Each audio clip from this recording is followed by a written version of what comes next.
Hi, everyone. Welcome to the Matchbook Horse Racing Podcast. We are previewing Group 1 action this weekend. Really good action for juveniles with the Dewhurst. We've got the Autumn Stakes. We've got the Darley Stakes. We're going to skip the Zetland, incidentally, because we don't have a bet in that, so we're not putting horses up unnecessarily. We will kick off with the CESAREWITCH, of course, the big field handicap this weekend. Action from York as well. And I think the guys are sticking a couple up. That's Charlie Poste and Micheál Deasy in across the Chepstow action, which I would expect as well.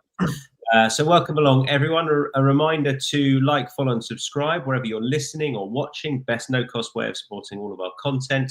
Use the bonus code POD50 if you want to bet 50 and get 50 quid in free bets. Very simple. You just bet and settle a total of £50 across at least 4 different bets, and you can get 50 quid back, basically. The T's and C's are on the website, so please do that if you want to take advantage of our Bet 50, get 50 offer. And I'll remind you about the best bet treble. That's a £5 money back as a free bet best bet treble when we get to it at the end of the preview. All right. CESAREWITCH, first of all. I'm going bigger than most of you, and I'm probably mad. But DC, this feels like your kind of race, so take it away, sir. Yeah, I'm fairly strong on Dawn Rising in this. Joseph O'Brien and Oisin Murphy is on board. He came 6th last year, but falling 6th, staying on soft ground, running off mark of 104. I think they've done a great job. He actually won. He won following that race last year. He won at the Curragh, a Group 3. But they've done a great job getting him down the weights now this year. He rocks up here now, off 97. They've booked Oisin Murphy as well for it, which is I think it's eye catching. I think he's a big upgrade. Well, not a big upgrade. He was Tom Marcana's on a match show, but I think Oisin Murphy is one of those jockeys that's very good over this distance as well. I'd look at his stats kind of over all distances, and he's as good over 2.5 miles as he is over a mile. I think he's a serious jockey booking. Yeah, like there's been support from, he was 21.0 before Dex. He's into 13.0 now. I just think he's a really good chance of winning it. I think the favourite is fairly badly off at the weights when you look at last year. I mean, he's actually carrying 13 pounds physical weight more than he was last year. Never mind what Mark is running off. Dawn Rising is well in that way. Very strong on him. He would have been my second best bet of the day. I think that even as like you come back into win, but you can also look, there'll be plenty of places in this. You can definitely get a place bet down to cover your win bet. You'll probably be getting 7 or 8 places on Matchbook for this. So strong on him to win, but I definitely can see him in the top 6 as well. So yeah, that's Dawn Rising for Joseph O'Brien. And that's a strong shout, Charlie. I've got history with this horse, so I'm leaving it well alone. But you can make the case for Bunting.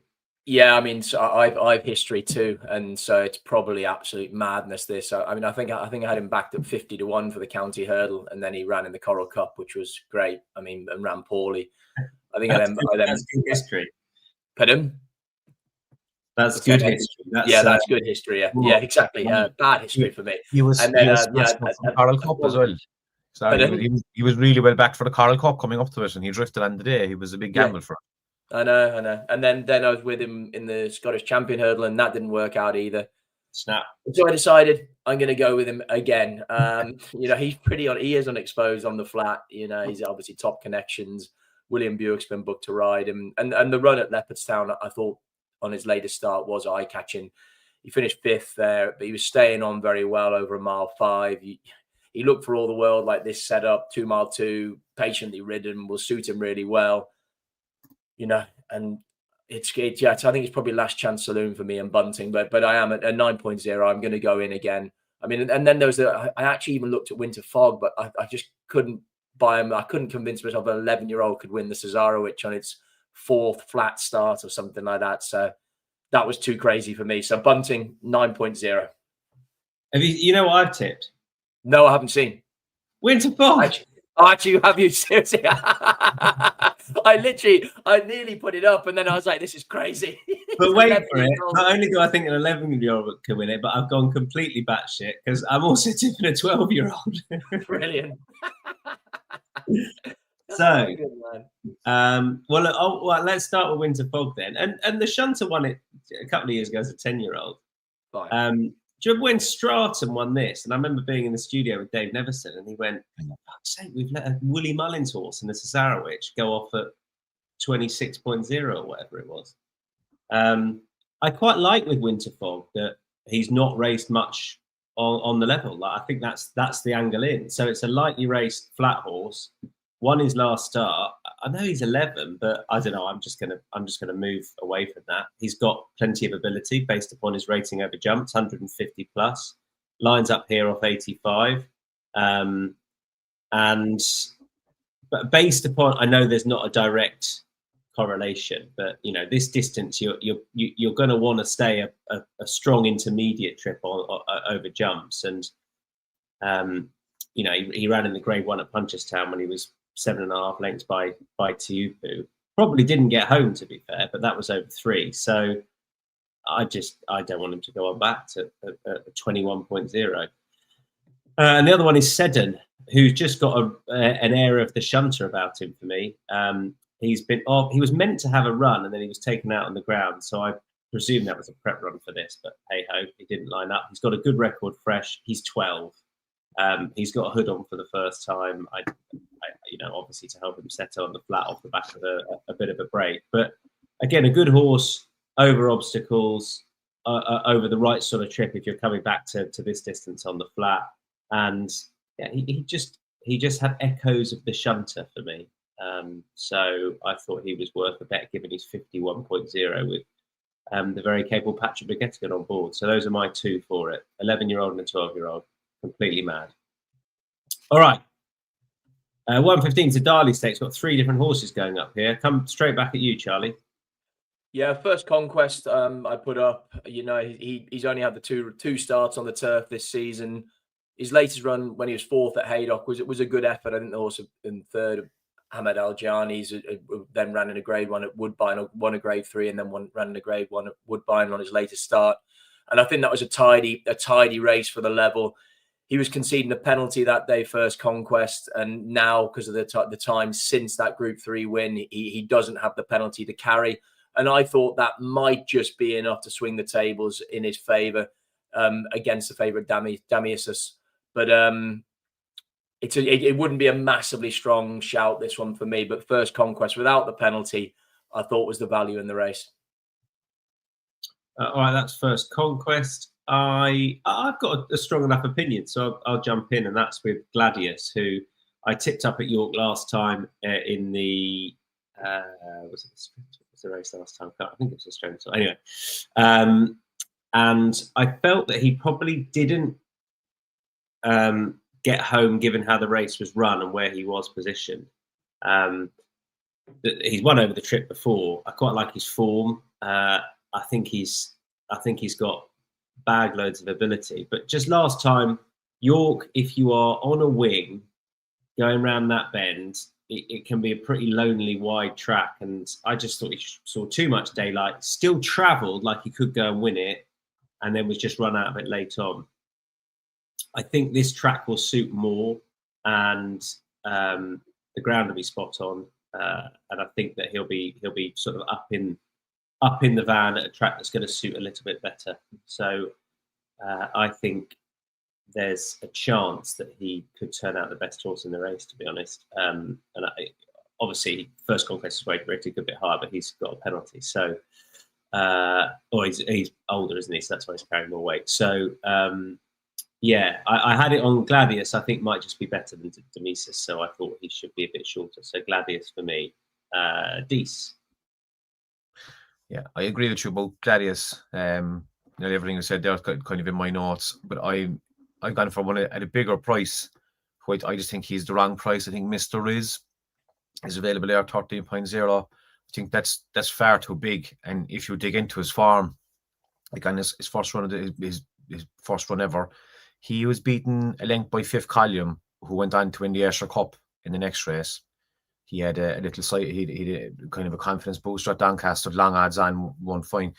Ran terrible in the Dante and was gelded, but and they gave him a nice break. He came back. He finished 2 1/4 lengths behind Damasus at Deauville. You know, he tried to make all the running that day. Mr. Risen was just run down. It just, it wasn't a great race. And then the last time he was very unlucky against Royal Playwright. I'd say he would have won the race, but he got squeezed in the rail and just was kind of, once his chance is gone, he was just let come home. Like I think if he'd won that race, he'd probably be a quarter price. I'd probably make him third favourite for this. I think Damascus is a serious horse. Gladius as well is probably a bit overpriced. I'd have him short. But I think Mr. Riz should probably be in there about 6.0, 7.0. So you're getting nearly twice that, 13.0. Now there's only 2 places in this. But I could see him definitely outrunning the odds. And if things fall right from him, he could win, I think. Yeah. That's Mr. Riz, 13.0. Right, skipping the Zetland, as I said, no bets in that. We move on to the Autumn Stakes for 225. Charlie and I are with Al Zanati, so we'll start there. Really impressive on debut, and I love the angle of Charlie Appy running his best horses in this race. Look at the history of horses he's run it with, the likes of Gaiath, Caribus, plenty of others as well. Yeah, I mean Delacroix took it last year, obviously for O'Brien, but I mean I know it's a Group 3, and the Charlie the feature is a Group 1 on the day, but at the Dewhurst. But I don't know. You get some serious animals winning this, and I think this could be one of them. Completely agree. You know, he only won I think it was a neck in the end, but I just thought the way he put the race to bed, sort of a furlong out, marked him up as a real top prospect. And he beat a 50-1 shot that day in August George, but he's kind of shown that he's no back number either. You know, he won his next start and then was second in the Goff's Million, is rated high or mid to high 90s now. So there's no reason to question the quality of the form. And like I said, it was more the way Al Zanati went through it. As you've already alluded to, Charlie Appleby's won 5 of the last 10 run-ins of this, and he's won it with some very, very good horses. They always target this race. Al Zanati very strong on him. You're quite strong on yours, DC. You're quite strong on yours. Yeah. He would have been my best bet of the day. Now, to be honest, New Zealand for Aidan O'Brien and Wayne Lorden. Like his first race just right off, that was just to get him on the racetrack. But he won the last time. He won at the Curragh, and I just thought the way that he won it was really impressive. He pretty much made all.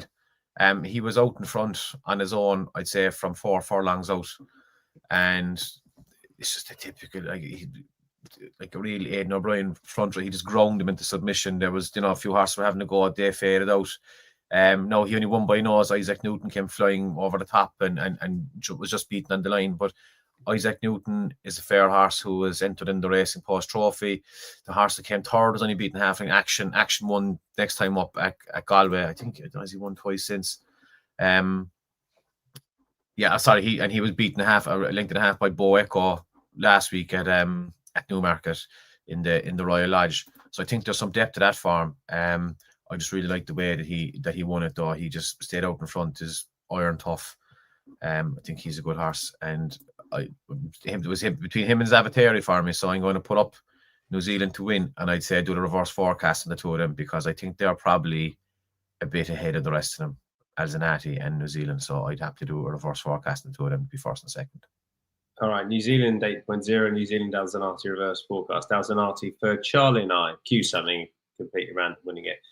The Dewhurst is up next. I'm going to let Charlie go first because I nearly joined you. Yeah, I mean, I think this is a really good race, and I'm looking forward to it. And I just was a bit like Distant Storm, Gustad, and Zavateri. I couldn't really make my mind up between the three of them. My kind of heart was saying Zavateri, that he's dogged and terrier-like and always just does enough, and could, and it'd be brilliant for Eve Johnson Horton. I think these sort of things for the game are really, really good. Distant Storm looked seriously impressive on his latest start, but he was incredibly keen when he bombed out in the Acomb. I presume they'll ride him very quiet like they did the last day. But I've gone for another one that's probably even keener than Distant Storm in Italy. He's ran him in all these top races, was behind Gustad and Zavateri on his latest at the Curragh, where again he did way too much early, but still was only beat sort of 2.5 lengths, keeping on at the death. And I don't know, it's a bit of a shot to nothing, but 12.0 win and place. if he did just switch off, I think he's got a massive engine, this horse, and it wouldn't be the biggest surprise in the world. I don't think he's that far behind the three principles and ability. He just needs to do things the right way, and if he does, I think he's a huge price. Yeah, the thing that I went more obvious, but I really like this horse. I just worry a bit about Newmarket and now for him, if that makes sense. Agreed. I think, he could easily be a horse who is, he's probably running a Guineas, but I don't know, next year, a slightly easier, flatter track in his 3-year-old season, he might just be the best of them. But yeah, I can absolutely see why at the prices he's worth a go. I'll jump in then because my form comes out the same race, or yours does, DC, as well, but you've got 2 to go up. I've just come down on Gestart. It's not a massively strong opinion, but I think with Distant Storm, I always worry about, at this track, hard pullers who are going to likely be patiently ridden, just because I don't think, obviously it can work out, and if you get a tailwind on the day in particular, you can come from right off it, but I don't think it's ideal when a horse is at the top of the market. So I didn't want to be with him.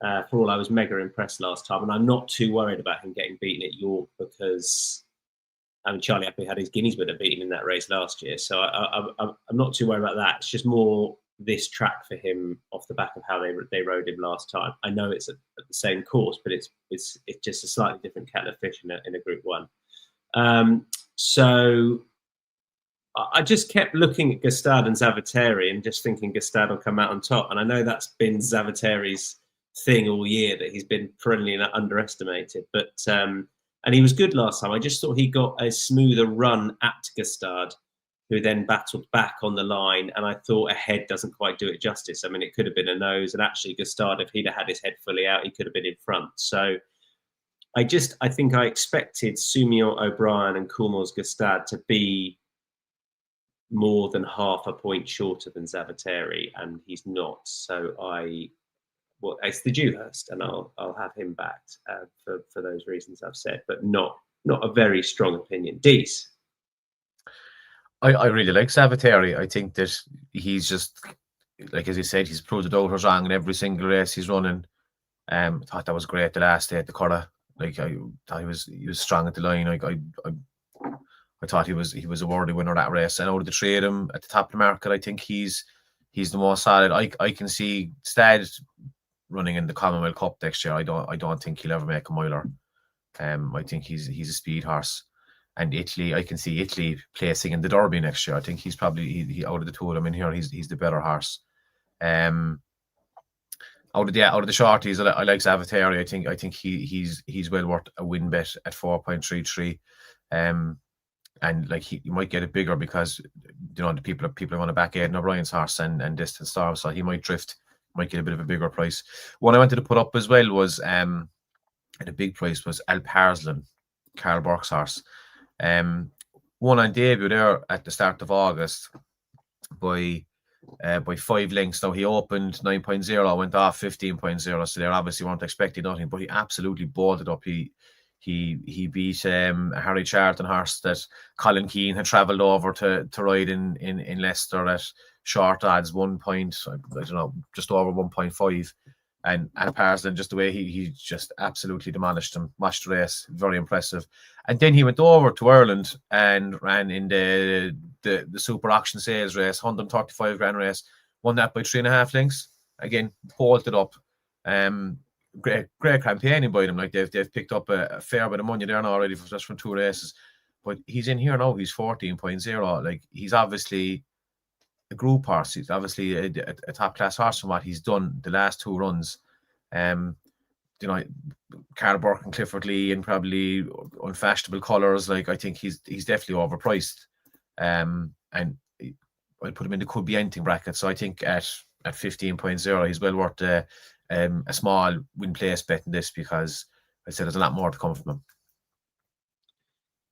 The other thing I just want to add about the race, looking at it and talking about it, is where like the pace, like it could just be Applebee's that go forward, and I don't know if it's worth revisiting it on the day. And if the pace in the first few races, because you see it repeatedly at the track, If the pace has held up pretty well those first 3 races, and particularly if you've got a tailwind, I meant to say headwind earlier on, but I was coming off it.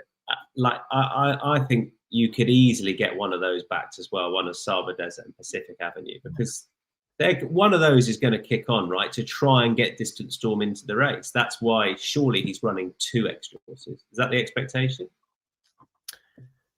I'd say so, yeah. Like, I mean, Pacific Avenue and they're massive prices. Saba Desert is probably overpriced as well. I thought, like, he did nothing wrong when he beat Italy at the start of the season or in July. Yeah, just a fantastic renewal of it. I could go on. I would even touch on Juan there, who I think is overpriced as well. But I don't know, a bit too big a price this. But I think this is a really, really good renewal of it. But I think there's an angle in there with the pace, because you know that Distant Storm, Zavateri and Italy are likely to be patiently ridden. And Gastard is, unless they throw a curveball in there, I doubt going to go forward. And Appleby's got 2 very capable horses at the bottom of the betting, who one of whom is likely to back off. Anyway. But do you know about Distant Storm? They said that, like, he pulled his way out of the race at York, in the Acom, and if you watch that back, he's only pulling for about 5 or 6 strides. No, he pulls hard, but it's not like he's pulling for the first 10 seconds of the race. It's only for a very short period of time that he's really going for it, and he settles in all right.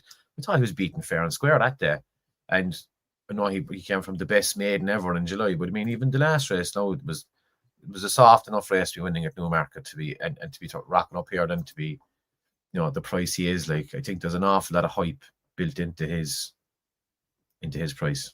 I'd agree with that. I do think he was free enough at York. I personally do think he lost all his time, and you can argue again with the way the race might set up that Goan is overpriced, because I would imagine he'll have a prominent pitch as well. So it's going to be very interesting. All right, the Rockingham, not for me, but there's betting opportunities in there definitely if you can find them. Luckily, you two have got something. DC, straight over to you. Who did you put up? Sorry, my Black Star Boy. Black Star Boy again. Yeah. Hope Ed Walker has a good weekend. Finished 6th on debut at Windsor again. I think that was just a side of the race course. He started the season late. That was in the middle of August, but he won a Newbury maiden a couple of weeks ago, just in really good fashion. Like, he won it by nearly 3 lengths going away from them. Went off out in front, kept it simple. Just won very well. Like, he's very unexposed. There's a few of them in here now. We know plenty about them. I know that the favourite division there could be anything, but he's won 2 really, really soft races to get him ready for this. Black Star Boy is there at 13.0. Like, he's a big price.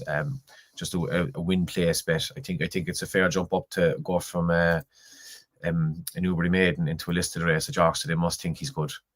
Again, he's a Starman called. Starman is doing unbelievable this year, so at 13.0. I could see him going off shorter than that anyway, and he definitely run his race. All right, that's Black Star Boy. Might be able to get bigger than that as well. Once the exchange fleshes out, I reckon. Division at the top of the market for you, Charlie, about 4.0.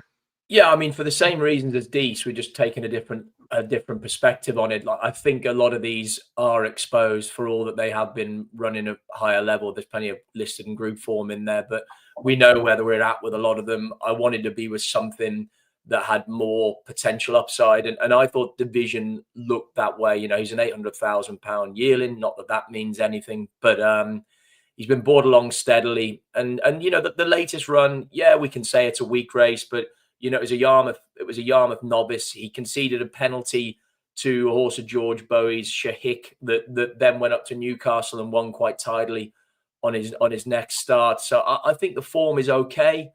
And of all of these, with the pedigree and all of that and the connections chucking in, I just thought he had more upside, and I thought the price was fair enough in a race that is. Yeah, like I say, it's for a lot of horses that have probably had their year as 2-year-olds, and they're rolling the dice one last time before the season closes out. I'd have thought this horse has a bit more scope to go forward. All right, moving on to a 10 furlong handicap. I'll kick off with the Insanity. This is at Yorkshire 205. I thought he should have won last time, to be honest, when he had his pocket picked by John Egan and Asgard, the captain, who came over the top. He was a little bit unfortunate throughout the run. I know he's won over further, but off the back of last time, I don't mind the drop in distance. Quite like they've waited to come back to the track for something like this. And I think there should still be a lot more in hand off a mark of 99. I was surprised he wasn't favourite, to be honest. I know Erzincan ran okay a couple of starts ago over course and distance, and obviously the form from last time looks pretty good in a Cambridgeshire, but he was a big price there. And I thought Insanity was rock solid, and I can't really have him out of the 3 Wynnum place at 6.5. So Insanity for me. Charlie? Yeah, I found this race really trappy, if I'm being completely honest, but and I can see Insanity, but I ended up coming down with Pecontra for the Tim Easterby team 9.0. He's ran a number of really good races since he's been moved there from the Ollie Sangster yard, and he got a deserved win latest at Newcastle, one tidy. I mean, you could look at his form and maybe think that he actually is also that his best on the all-weather. His strike rate is better there, but he's ran well at York as well this year, finishing second on one occasion. He was bumped up 6 for that win at Newcastle, puts him up to, I think, 89, which is only £1 above his highest winning mark. So I still think there's mileage in him. He's only a 4-year-old. Like I said, he's been with the Easterby team this season and has progressed through that. And I think there could be a little bit more to come. And 9.0, I'll probably back in winning place. Please. I've gone for Ralph Beckett's horse, Albany. She's in here at 13.0 now. I need a lot to go right for her to win. But if you go back 2 runs ago at York, she was beaten ahead by Baylor Bay. This was over 1.5 miles. She was just chin on the line. She was giving him over a stone in weight. Baylor Bay was running off 76 that day. Now he's going to run in the CES on Saturday off 96. So he's absolutely shot up the weights. He's 20 pound higher now. As Charlie said, this is an impossible race. I was just looking for something to come in. So I think this horse probably has a bit in hand, but it can throw in a lot of stinkers. Like it's a 5-year-old mare, but it's only run 10 times, so not really exposed. She finished off last season winning at Nottingham in October, and then went on to Shanty. So like she's okay in the autumn. She's 13.0 in an absolutely chronic race. So I'll have a small little win place betting her. And then the Sprint Trophy, talking of chronic races, 3 different horses going up. Straight over to you, Charlie. Yeah, as in another tough contest. Northern Ticker, I came down with drawn low. A lot of the fancy ones seem to be down that side, and it probably is where you want to be. Won a penultimate start at the track, and then ran a cracker in the Air Gold Cup, finishing 6th, second in his group. He's £2 lower here, actually, because he ended up running the Air Gold Cup with a penalty. So he's better off than he was on his latest start. Drawn well, and for Michael Dodds, Paul Morenin, very good with these type of horses. I thought he could continue the progress in what is a very, very tough contest, competitive. I'll go with Strike Red. I could have had Loon more Strike Red, but Loon's running today. It might just be a bit of a middle trip horse. 5.5 could be ideal. He's over 5 today. Anyway, might end up backing him for that. Interesting, he's declared tomorrow as well. Strike Red has been drawn badly he's drawn badly at York a good few starts ago and a couple of starts back. Air was nowhere. Obviously ran really well and a touch unfortunate, although beaten far enough in the Stewards Cup. But he's just held his form really well. He's back off the mark. He ran here in the race behind El Monjed, when the only one to really get involved from off it over towards the near side. He's drawn over there again, but there is pace in and around him. I just think he's got to go back to 21.0. I know he's 7, but he absolutely loves it here. Always runs a good race. And a repeat of the race back in July should see him go pretty close, which was a strong bit of form. So Strike 21.0 for me. Dees. Yeah, I like Gleneagle Bay. Stephen Thorne is sending him over. He had 2 trips to the UK at the start of the season. He finished 3rd at Ascot. where he was bought by Ammo after that race, actually. But he is dropping in trip. He's going down to 6 furlongs for this. He's only ever run over 7 or a mile, and they're sticking a bit of headgear on him. I just think, look, he's not quite getting there. He's finished second twice this year by just, a length both times. Maybe he's just not getting there over 7. They put a bit of headgear on him now. He's rock solid. He's 10.0. Stephen Thorne is an up and coming trainer who's done a great job in Ireland with a lot of syndicate horses and stuff. I think he's one to watch when he's sending a horse over. And yeah, 10.0 will do me fine in a really, really tough race. All right. Any other bets? We've got a couple from Chepstow for you two. DC, over to you first of all in the 245. Yeah, I like Pulligan Green.